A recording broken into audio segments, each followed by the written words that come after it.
Entonces comenzamos, ¿verdad? Ya comenzamos la grabación. Les agradecería que me activen sus cámaras.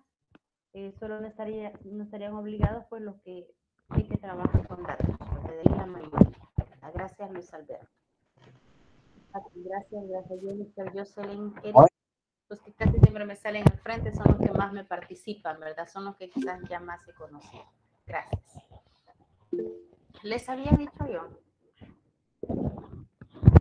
Voy a verificar el... Permítame, no me he puesto el audífonos. Ahora sí, ¿hoy se me escucha?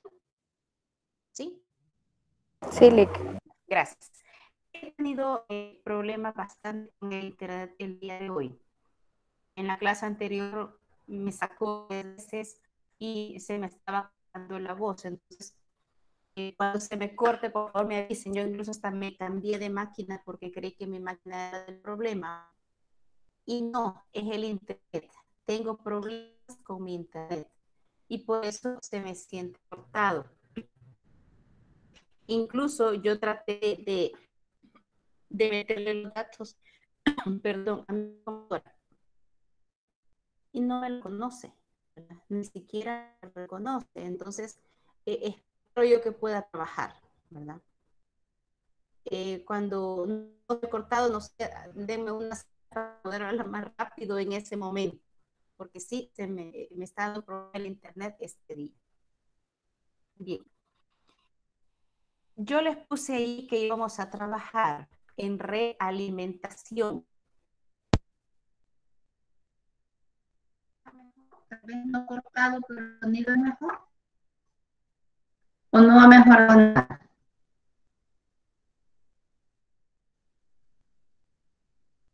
Se corta, ¿verdad? Se corta. Yo les voy a agradecer que los que tengan su cámara, cuando yo pregunte, al menos me hagan sí o me hagan no, ¿verdad? Voy a salir y voy a volver a entrar, a ver qué tal.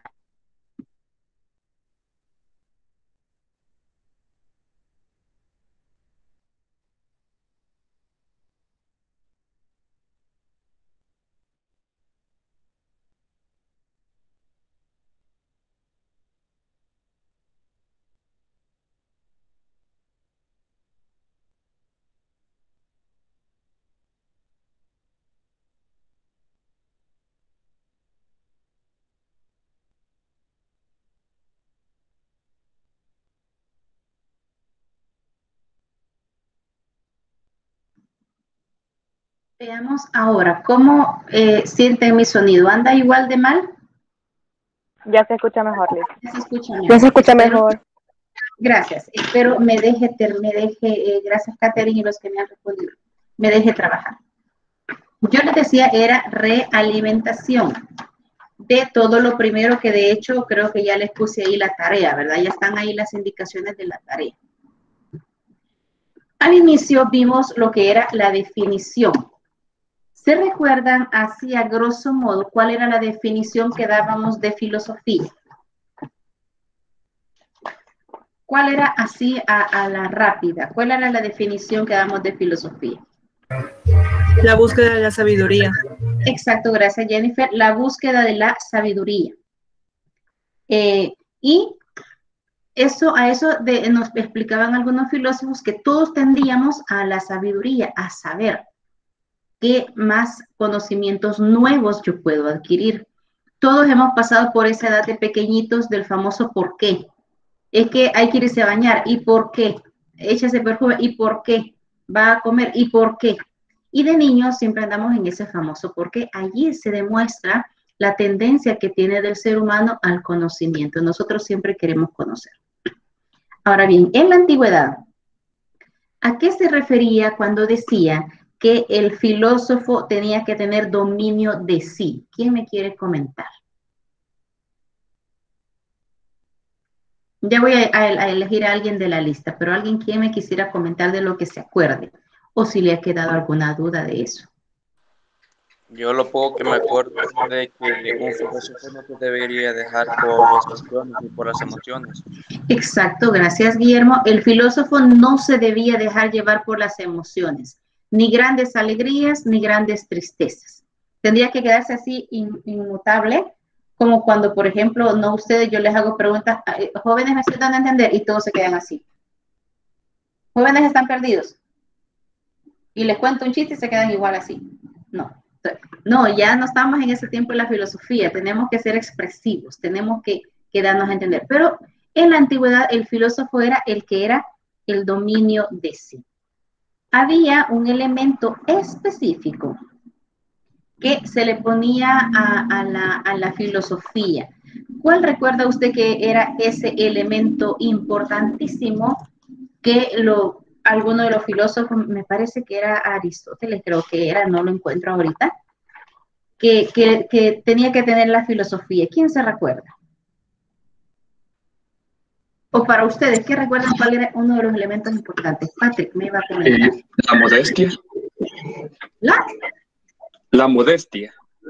La modestia sí podría ser, ¿verdad? Podría ser una, pero recuerdo que como con esa palabra no la mencionamos. Pero sí. La lógica.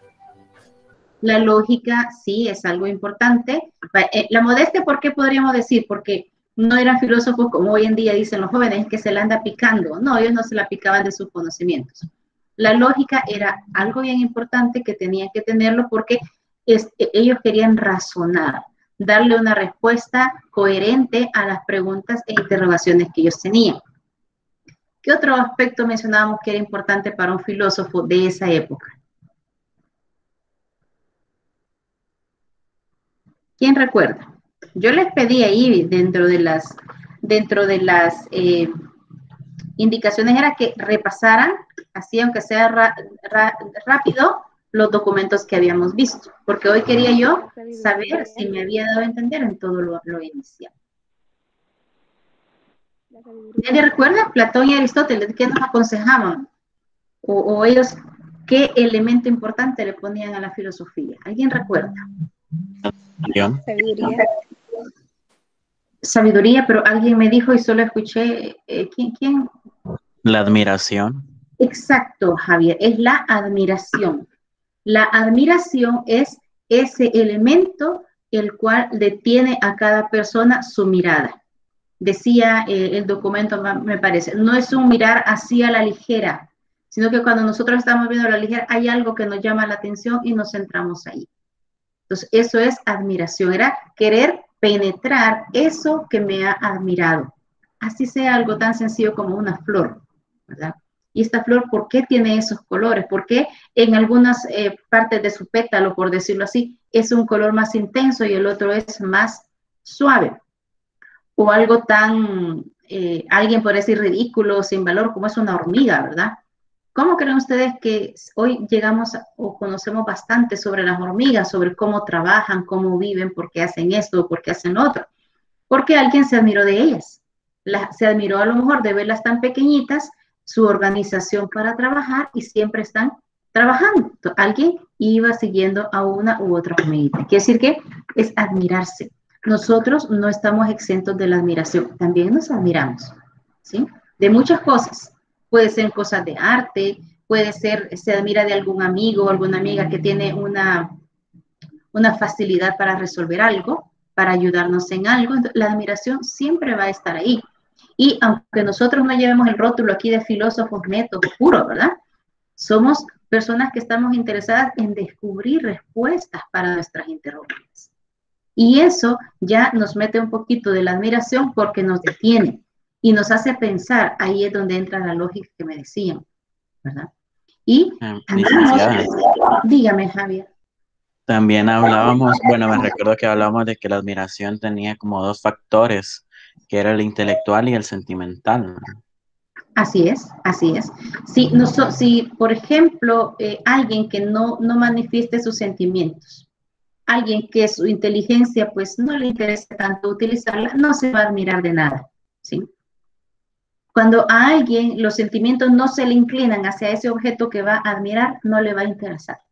Y así usted podrá encontrar amigos, por ejemplo, y eso quizás nos ha pasado mucho más a ellos también, a los hombres también. A las mujeres, por ejemplo, le decimos, vení, a los amigos hombres, ¿verdad, caballeros? Vení, mira aquel perrito, le dice, si es un perro. Y se van, no les interesa, ¿verdad? O cuando los hombres nos han llamado y nos dicen, vení, vení, te voy a explicar cómo funciona esta pieza del motor del carro. Y nosotros nos quedamos viendo y nos vamos, no nos interesa. Es como cuando nosotros en familia salimos, ¿verdad? Yo tengo 2 hijos y 2 hijas. ¿Para dónde creen que agarramos las mujeres? Para dónde está la ropa, para dónde está el maquillaje, para dónde están, y para dónde agarran los hombres, para todo lo que tenga que ver con vehículos y tecnología, ¿sí? Entonces, nosotros tenemos una inclinación para conocer, que cuando me llaman a conocer otra cosa, ¿verdad? Por ejemplo, algo de motor, los que conocemos un poquito de algo de vehículo es porque la necesidad nos ha obligado a aprender, ¿verdad? Porque no solo es manejar, montarse e ir en el vehículo, es saber qué podría estar pasando cuando algo falla. Entonces, es el intelecto el que nos permite a nosotros enfocarnos en lo que vamos a aprender, en lo que queremos abstraer, pero también la admiración, porque nos admiramos de algo que es bien complejo, por decir, yo les puedo decir, el internet es bien complejo, la computadora es bien compleja, tan compleja que yo puedo estarlos viendo a ustedes, que ustedes me ven y nos escuchamos, y estamos cada uno en su lugar, ¿verdad? No estamos viéndonos, ¿verdad? No es como que tuviéramos una clase y yo lo estuviera aquí enfrente y les estuviera haciendo señas, porque no les puedo hablar porque no me escuchan. Yo no sé cuántos kilómetros de distancia estamos, pero si el internet no falla, usted me escucha la voz perfectamente, como yo se la escucho a usted. Y entonces, esos descubrimientos, ¿cómo han salido? A puro interés de la persona, de admirarse, de querer descubrir algo, y entonces hemos llegado a conocer lo que está. Eso era, en cuanto a la definición, les decía, es bien importante el apetito del conocimiento, ¿verdad? Cuando hablamos en filosofía de apetito, no estamos hablando específicamente de hambre, estamos hablando de esa necesidad que tenemos nosotros de conocer. Me parece que también tocamos que la filosofía, algo del folleto que es filosofía, fe y teología, ¿verdad? En algún momento vamos a sentir que la filosofía choca con la religión, con la fe.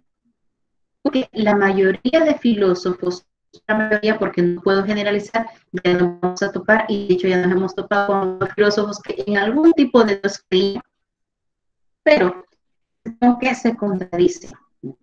Cuando la filosofía nos decía en ese momento, ya no puede explicar un fenómeno, simplemente lo negaba. Ya se escucha cortado.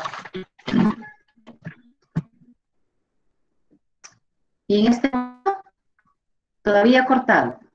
Sí, Lick, se escucha cortado. Quiero ver si me funciona. Voy a hacer énfasis en...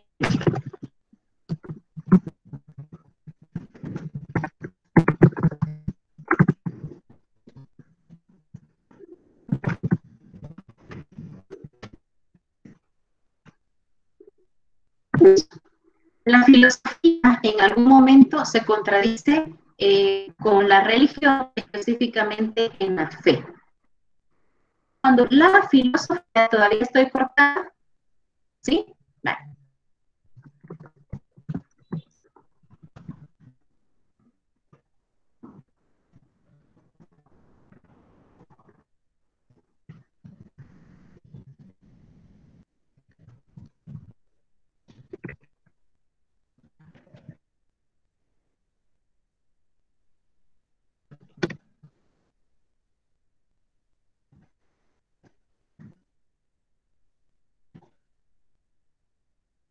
Cuando la filosofía no puede explicar algo, simplemente lo niega. Lo niega. ¿Qué hace la religión? La religión lo cree y espera. Cuando la religión no puede, perdón, se me fue una S, no puede explicar algo, simplemente lo cree y espera en un ser superior, que es el ser que a nosotros nos puede dar lo mejor. Y en alguna medida, les decía yo, lo importante, todavía estoy cortada, ¿todavía? ¿Sí? Ahorita ya no. Ahorita ya no, gracias, voy a aprovechar. Entonces, La fe cree en los revelados y la filosofía cree nada más en lo que puede comprobar. Eso es parte del inicio. Si nos vamos al folleto La búsqueda de los principios, ahí podemos darnos cuenta cómo inició la filosofía. ¿En dónde inició la filosofía? En la antigua Grecia. Porque los primeros filósofos que se conocieron eran griegos. Y ahí vimos 3 personajes: Tales de Mileto, Anaxímenes de Mileto y Anaximandro de Mileto. Cada uno daba su punto de vista de en dónde se centraba el inicio de todo. Uno en el agua, otro en el infinito, y el otro en cuál era. ¿Quién me recuerda en cuál era el otro? Uno en el agua, otro en el infinito y otro en dónde.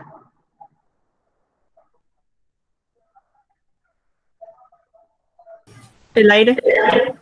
En el aire, ¿verdad? Y ahí entraban los cambios. Alguien creía que el cambio podía existir, otros que el cambio no podía existir, ¿verdad? Esos eran los primeros. Luego nos fuimos a la escuela de Elea, ¿verdad? Y vimos que los filósofos que se integraban en esa escuela, para ellos lo importante era la naturaleza del ser. Bueno, ¿qué es el ser humano? ¿Cómo funcionan sus sentimientos? ¿Cómo piensa? ¿Cómo se desenvuelve? Eso era todo. Y llegaron a descubrir cosas tan profundas como el aspecto ontológico, las leyes del pensamiento puro. ¿Qué es la ontología? ¿Recuerdan qué es la ontología? Es la ciencia que estudia al ser, desde de dónde viene, para dónde va, etc. Nos topamos con un pensador religioso, no me dice que es cristiano, ¿verdad? Porque estamos antes de Cristo, no podemos hablar de una religión cristiana, pero sí de Dios. Y le dice que él pensaba en la existencia de un Dios, pero ese Dios no iba a ser a los caprichos del ser humano. Nosotros somos caprichosos, en algún momento egoístas, envidiosos, queremos ser egocéntricos, que nosotros ser la causa, la atención de todos, ¿verdad? Que nos apoyen a nosotros, que nos aplaudan a nosotros. Y entonces él decía, no, si existe un Dios, no puede ser así. ¿Quiénes apoyaban que así era un Dios caprichoso? Eran 2 personas, era Homero y Hesíodo, 2 personajes que decían que Dios era a la imagen del hombre. En cambio, Genófanes decía, no, si hay un Dios tiene que ser diferente, no a los caprichos del ser humano. ¿Y cómo llegamos a conocer a Dios? Simplemente con el aprendizaje, la investigación y el esfuerzo. De hecho, nosotros vamos a conocer personas que son sumamente religiosas y otras que solo son religiosas o de religiosidad popular. ¿Cuándo aparecen? Cuando viene la Semana Santa, que salen las procesiones, cuando viene la fiesta Julia en Santa Ana, que salen las procesiones. Esos son religiosos de religiosidad popular. Donde va todo el mundo, allá van al festejo. Pero conocemos personas que esas son constantes en la religión. Es muy feo decir, es un religioso practicante, es muy feo, porque la religión no es un deporte que se va a practicar, sino que se debe de vivir. Cuando usted conoce a alguien que está metido en algo de la iglesia, en un movimiento que está en oración continua, ayudando a los demás, decimos, es alguien que se está acercando más al conocimiento de Dios, que alguien que solo lo conoce en Viernes Santo, ¿verdad? Cuando seguimos caminando en la solución o la solución del cambio, hablamos de Heráclito, decíamos, ya con Heráclito ya nos damos cuenta que surgen los apodos, ¿verdad? A él le apodaban el oscuro. Yo no me he dado la tarea de averiguar por qué le llamaban el oscuro. Me imagino que a lo mejor era bien morenito, no sé. Pero él es el primero que me habla del cambio, que todo cambia, que todo se pasa en la inestabilidad.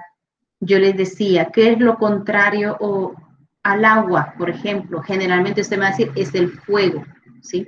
El agua y el fuego no pueden estar juntos, porque uno elimina al otro, ¿verdad?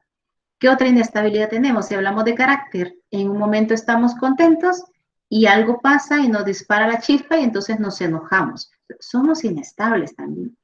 Algunos personajes negaban el cambio y la inestabilidad, los contrarios, y otras personas sí los apoyaban.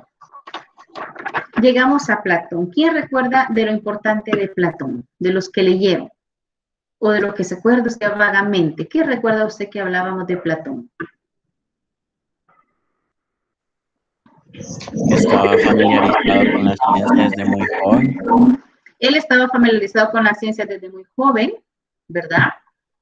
Era Y con la Platón. política. Exacto, y con la política. ¿Era Platón su nombre?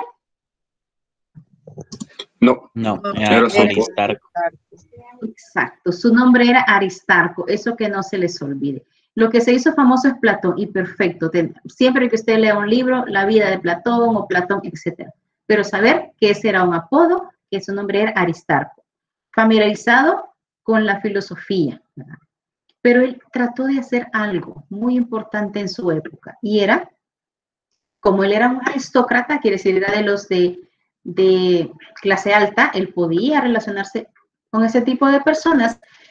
Él quería hablar con unos gobernantes para que aplicaran la filosofía a sus gobiernos. Entonces él fue rechazado, porque imagínense, a lo mejor el gobernante de la época decía, me va a venir a decir a mí cómo voy a gobernar mi pueblo, o mi país, o la zona en la que está. Entonces, él fue rechazado. Pero, si nosotros lo analizamos un poquito, algo hubiera hecho la filosofía, porque la filosofía en algún momento nos está guiando a un buen actuar, a que razonemos las cosas antes de hacerlas o de decirlas. Y luego también Platón mete o introduce la teoría del relativismo, pero como mundo de las ideas. El ser humano es capaz de fabricar un mundo en su mente, ¿sí? Yo puedo imaginarme en mi mente, por ejemplo, que soy la reina de tal lugar y que tengo tantas virtudes, que tengo tantos súbditos y todo el mundo está a mi disposición. Yo lo puedo imaginar. Pero una cosa es el mundo de las ideas y otra cosa es la realidad. Entonces, Platón habla de eso, que el mundo de las ideas sirve mucho. Si las personas no se hubieran inventado tantas cosas, no tuviéramos tantas películas ingeniosas, ¿verdad? Tramas de películas o de series o de caricaturas ingeniosas, que incluso usted conocerá películas que sale la número 1, sale la 2, la 3, la 4, y todos están pendientes de la película. ¿Por qué? Porque la idea que captó esa persona para esa trama fue fabulosa. Entonces, el mundo de las ideas nos sirve a nosotros incluso para crear cosas nuevas y no necesariamente que existan. Porque, por ejemplo, poderes no tenemos, ¿verdad? No podemos volar como la hechicera de antes de la primera serie que yo vi, con solo chasquear los dedos, podía transportarse de un lugar a otro, cercano o lejano. Entonces, ese es el mundo de las ideas que también nos dan mucho, mucho que ver. Aquí, en este mismo folleto que estoy hablando, inicia Aristóteles un poquito con lo que vimos ya, donde vimos a netamente Aristóteles, donde él me habla de la sustancia, que es lo que se mantiene, decíamos. Nosotros podemos cambiar porque estudiamos, porque trabajamos, entramos en un rol social diferente, ¿verdad? Ya productivo, ¿verdad? O usted está estudiando, cuando usted está estudiando está de una manera seria, ¿verdad? Estamos bien peinados, bien sentados, etc. Pero si está, por ejemplo, en un partido, ¿cómo está? Claro que sí, Alan, no hay ningún problema. Pero si estamos en un partido, ¿cómo vamos a estar? Obviamente con ropa más relajada, nos sentamos un poco, no, yo no diría desordenados. Desordenados si nos sentamos como me siento en el partido y en el estadio o en la cancha, como me siento en una clase. Ahí estaría desordenado, pero si me siento toda despatarrada, decimos en la cancha, estoy en la cancha. Entonces, estamos en un contexto, ¿sí? Aunque nosotros tenemos, y fíjese que no, esas no son actuaciones, no estamos fingiendo comportamiento. Nos comportamos con respecto al contexto en el cual estamos. Si estoy en un momento serio, bien, voy a estar en un momento serio. Pero si estoy en un momento relajado, en un paseo, imagínense, yo no me voy a meter a la playa, por ejemplo, solo porque me puede ver algún alumno con los grandes tacones, con vestido y mi carterita, ¿verdad? Y voy a llegar yo hasta con mis collares. Ustedes dirían, qué ridícula la licenciada, no se ubica que está en la playa. Entonces, no es que nosotros fijamos un comportamiento, no, porque en mi defensa yo les podría decir, joven, ¿y usted por qué se extraña? Si yo soy catedrático, ¿me tengo que vestir y comportar como catedrático? Siempre. Momento, hay contextos en los que no. La playa, ¿cómo va la gente a la playa? En jeans, en chores, en camisetas, relajado. ¿Cómo estamos en clase? Formales. Como estamos en un grupo de amigos en un momento de relax, decimos, chistando, gritando, haciendo desorden. Entonces, eso es la sustancia. Nosotros, depende del rol que estemos desempeñando un día, cuando hablamos con aquellos que nos conocen de siempre, conocen nuestro interior, se dan cuenta que nuestra sustancia se mantiene. Eso no va a cambiar. Y como le decía Aristóteles, ya vamos a ver un poquito de Aristóteles, tenemos acto, potencia, materia y forma. Eso creo que ya lo platicamos bastante. Me habló, se comenzaba a hablar un poquito de la ética, ¿verdad? Que el bien supremo del ser humano es la felicidad. ¿Y qué le va a conducir a la felicidad? Bueno, las buenas acciones. Si yo, imagínense, que por ganarme un florero bonito, digamos, le paso echando zancadilla a todas las personas que lo quieren, paso poniendo en mal a todos los que quieren ese florero y yo me lo gano, yo digo, gané el florero que yo deseaba, no voy a ser feliz, ¿sí? O a lo mejor voy a ser feliz en ese momentito, pero cuando mi conciencia regrese a mí, la estabilidad emocional regrese a mí, yo me voy a dar cuenta que le eché zancadilla a mucha gente por ganarme yo ese trofeo. Entonces eso no es la felicidad. La felicidad, ¿cómo la vamos a conseguir? Con actuaciones adecuadas. Con usar la intelectiva, tenemos un alma racional, entonces nosotros tenemos que andar razonando todo lo que tenemos. Y vimos al final de ese folleto las escuelas post-aristotélicas, es decir, después de Aristóteles. ¿De qué se preocuparon cada una de estas escuelas? La principal preocupación era dónde encontramos la felicidad. Porque Aristóteles ya nos decía, hey, hay que ser felices, hay que buscar la felicidad. Entonces, los de esta escuela, ¿qué buscaron? La felicidad. ¿En dónde la buscaban algunos? Bueno, en la supresión de las necesidades. ¿En dónde la buscaban otros? Bueno, en la impresión agradable de los sentidos. Lo que yo coma, lo que yo beba, lo que yo escuche, lo que yo hable, lo que yo puedo tocar ahí es feliz. Obviamente, y no andaban perdidos, no andaban tan perdidos del todo. Lo único que ahí no estaba totalmente la felicidad absoluta. Por ejemplo, a ustedes le es mucho más placentero sobar, por ejemplo, el pelaje de un gato, de un perrito, a que yo le diga, mire, vaya a acariciar por favor ese cuerpo espín. No le va a llamar la atención. Porque cuando usted le ponga la mano, se va a clavar todas las espinas de ese animal. Entonces, claro, no va a haber felicidad, ahí va a haber dolor. Entonces, algo de razón y tenemos que agarrar lo bueno que ha dejado cada una de estas escuelas, de estos puntos de vista antiguos, que nosotros podemos seguir utilizando. Cuando usted se come aquel plato, aquella comida que ha estado deseando por días y hasta las sueñas se la imagina, y usted se mete, decía yo, el primer bocado de la boca, usted está cierra los ojos y suspira y siente que se eleva, aunque sea eso que usted está deseando, un pedazo de pizza, aunque sea una Coca-Cola, le damos y hasta saboreamos y decimos, ¡ay, qué rico! Esa expresión la hemos dicho todos. Entonces, en ese momento nos da felicidad porque nos hemos dado el gusto de algo que estábamos queriendo. Entonces, no andaban mal. Los estoicos fueron los primeros que buscaron o pensaron, por decirlo, en la democracia. Todos igual, nada diferente, aunque tengamos diferente nacionalidad, aunque tengamos diferente color, eso es bien interesante, porque de todo lo que hemos visto anteriormente, no hablamos de distinción, nunca que todos somos iguales. Voy a botar la función porque ya me corté.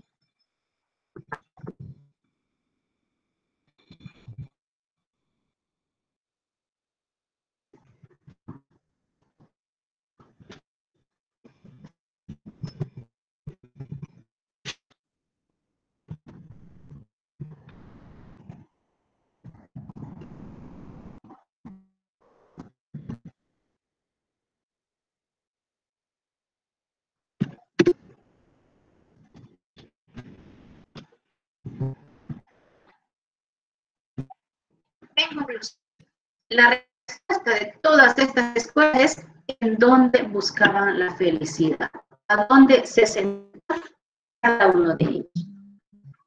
Y nos vamos ahora con Aristóteles. Veamos Aristóteles.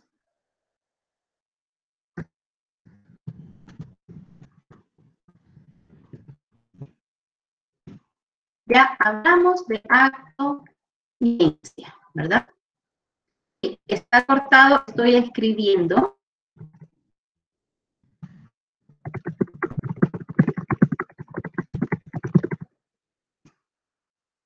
Estoy escribiendo lo que estoy diciendo, ¿verdad? Trato de escribir lo más rápido posible, diciendo, se me fue una T. Ahora, de Aristóteles.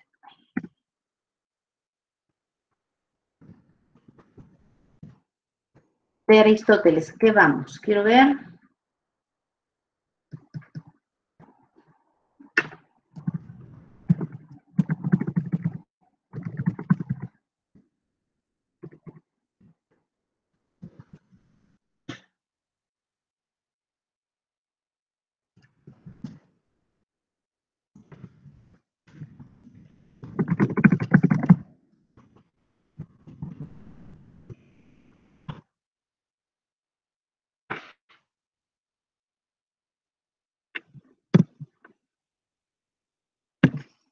Bien.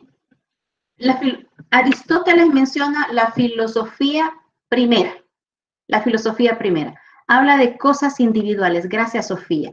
Le habla de cosas individuales y concretas llamadas sustancias. ¿Quiénes son las sustancias? Ustedes y yo, para Aristóteles, éramos unas sustancias. Este folleto, por ejemplo, mi calculadora, un vaso, esa es una sustancia. Es lo que existe en tal. No me voy a meter a acto, potencia, porque creo que eso ya lo explicamos en el folleto y lo explicamos cuando vimos aquí, ¿verdad? Lo que sí es importante que me distinga es qué es la causa formal, ¿recuerdan? ¿Qué es la causa eficiente? ¿Qué es la causa material? Y la causa final. Eso me lo menciona Aristóteles, es bastante importante. ¿Qué es la causa formal? Digamos, si usted lo quiere ver, la materia prima que yo tengo para hacer algo. Porque aquí en el folleto les centra el que alguien va a esculpir una estatua en un mármol. Entonces, ¿qué es la materia formal? La cosa de la cual yo voy a hacer mi obra de arte, así sea plastilina, así sea masa porque voy a hacer una pupusa, así sea un color porque yo voy a pintar, entonces necesito el color. Se habla de la causa formal. ¿Qué es la causa material?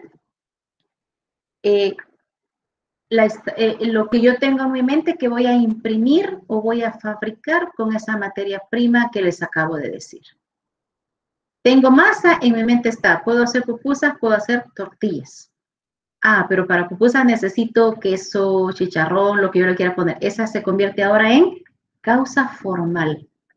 Usted ya ha tenido algún momento, no sé si le gusta la cocina, tanto que miro, tengo esto, ¿qué puedo cocinar con esto?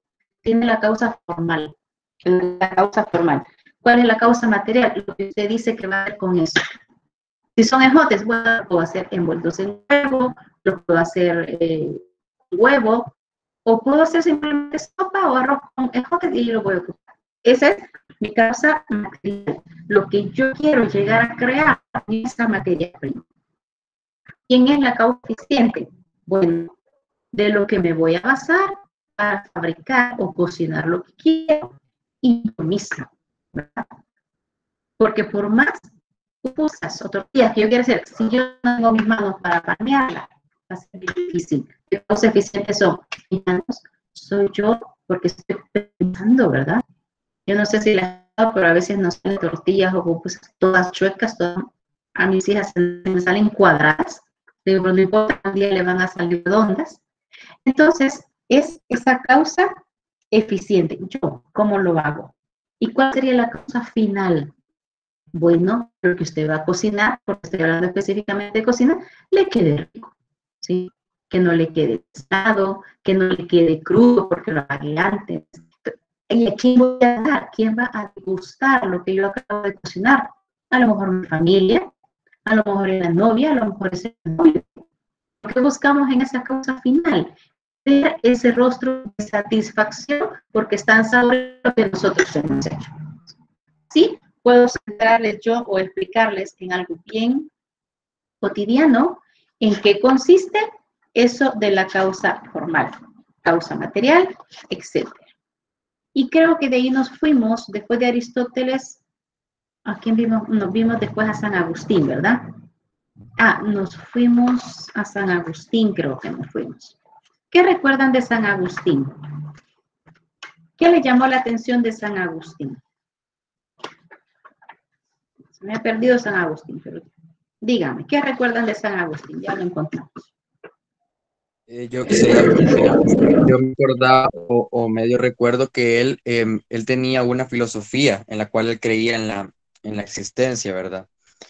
Sin embargo, él parece que entra a una como academia en la cual tienen una filosofía totalmente diferente, llena de bastantes teorías sobre la existencia, digámoslo así.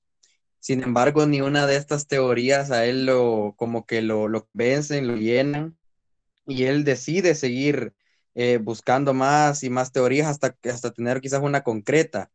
Y lo que más me llamó la atención fue eso, ¿verdad? Que él, a pesar de que tenía tantas teorías por analizar, sin embargo, él siguió buscando, y pues según lo que dice aquí, él logró crear quizás una propia, ¿verdad? Lo que él creía.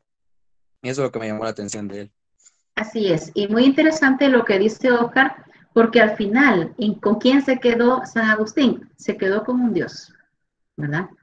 Él conoció muchas filosofías, a lo mejor equivocadas, a lo mejor raras, que no eran compatibles con el cristianismo, pero al final él buscó, ahí él demostró aquella ansiedad de querer aprender, aunque él era un hijo, digamos, rebelde, porque su mamá era muy católica, muy cristiana, tal vez no católica, digamos, pero muy cristiana en ese momento, ella rezaba mucho. Entonces, San Agustín, él no se sentía satisfecho ni completo y mucho menos feliz con todo lo que él esforzaba. Y bien me dice Sofía, una de las filosofías de él era el amor, ¿verdad? Ya vamos a descubrir cuál otro filósofo era totalmente enamorado de la naturaleza. Hay otro más que San Agustín. Es el primero que me habla del alma, ¿verdad? Y que el alma, dice, fue infundida por Dios desde el momento de la creación de esa persona en específico, ¿sí? Significa del momento de la concepción, ahí no se infundió el alma. Pero ¿cómo me describe el alma San Agustín? Como algo que está preso en el cuerpo del ser humano, está preso, ¿verdad? ¿Qué ansía este alma? Regresar a Dios. Pero San Agustín, él creó, por ejemplo, una teoría, se llama la teoría de la iluminación, ¿sí? Él decía, hay algo, un algo que ilumina al hombre a hacer cosas buenas. Es que el ser humano cuando hace cosas buenas, ¿qué lo ha iluminado? Ese algo, él se lo atribuyó a Dios. Y es eso bueno que nos ha infundido a nosotros, ¿sí? Si usted conoce a alguien bueno, no crea usted que es bueno porque es una super persona y ella tiene todas las capacidades. No, es la misma misericordia y amor de Dios que hace que nosotros hagamos cosas buenas. Y entonces es lo que hace que hagamos cosas malas, la libertad que se nos dio, ¿sí? Si Dios no nos hubiera hecho libres a nosotros, nadie fuera responsable de los errores que comete.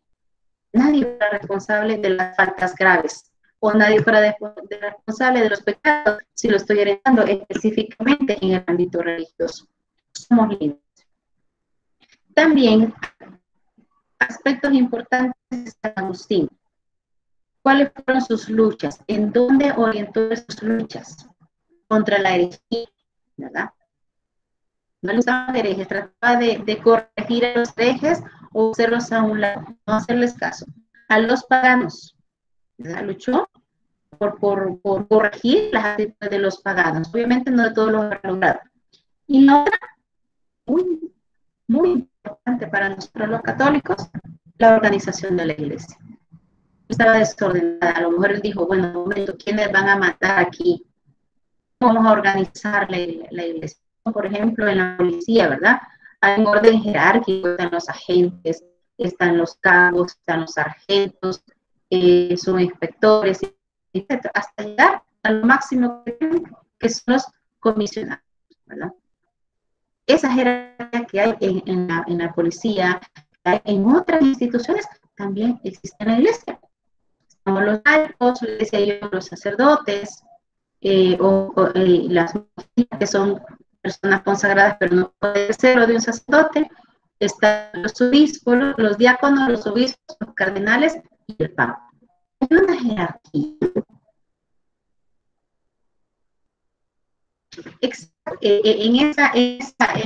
Al inicio, obviamente, como me dice Sofía, cuando él trata, en su tratado de herejía distingue 88 herejías, ¿verdad? De las cuales, obviamente, no nos vamos a meter a estudiar cada una de ellas. Ella me menciona el maniqueísmo. Esa palabra la vamos a escuchar mencionar en otro documento, el donatismo y así varias. Pero, como les decía, esta es una introducción a la filosofía. ¿Y qué otra cosa me habló él?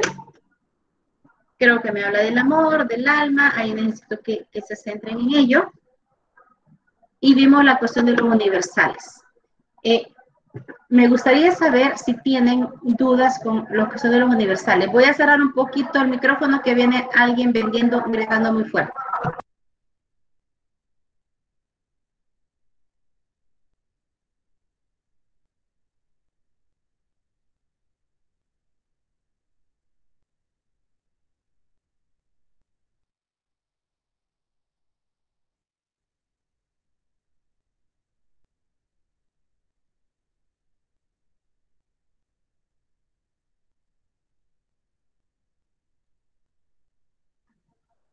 Bien, yo creo que ya pasó lo más fuerte de la venta.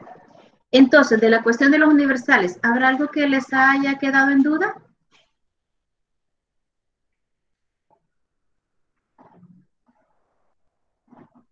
¿No estamos bien? Los universales, hablábamos de Juan Escoto Eriúgena. ¿Estamos cuáles, en qué hablaba él? ¿Cuál fue? Él tuvo muchos aportes, nos habla de a qué se inclinaba, quién es el autor para él de todas las cosas, pero fue el primero que tal vez me da como unos pasos, por decirlo así, de cómo se da la creación, de cómo surge la creación. Fue Eriúgena, es el que me la da. Y luego viene San Anselmo, también le dice que él creo para comprender y no comprendo para tener fe. Juan Escoto dice que para él lo primero era la fe en el conocimiento, y San Anselmo decía que no. Primero uno decía que primero es la experiencia y el otro decía que primero era la fe. Y ahí se iba pues todo eso.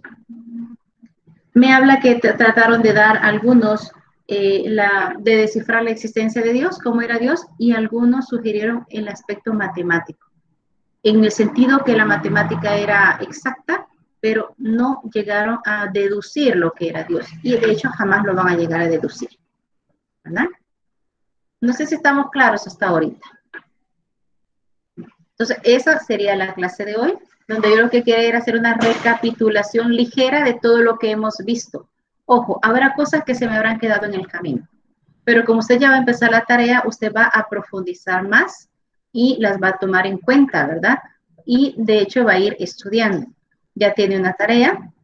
La próxima semana nos vamos a poner de acuerdo, o en la próxima clase, qué día de la próxima semana hacemos el laboratorio, porque ya tenemos que hacer un laboratorio, y habrá otra segunda tarea del parcial. Entonces, si no hay pues comentarios o dudas, estaríamos... Dígame, Sofía. Yo tengo una duda sobre la tarea. Nosotros vamos a armar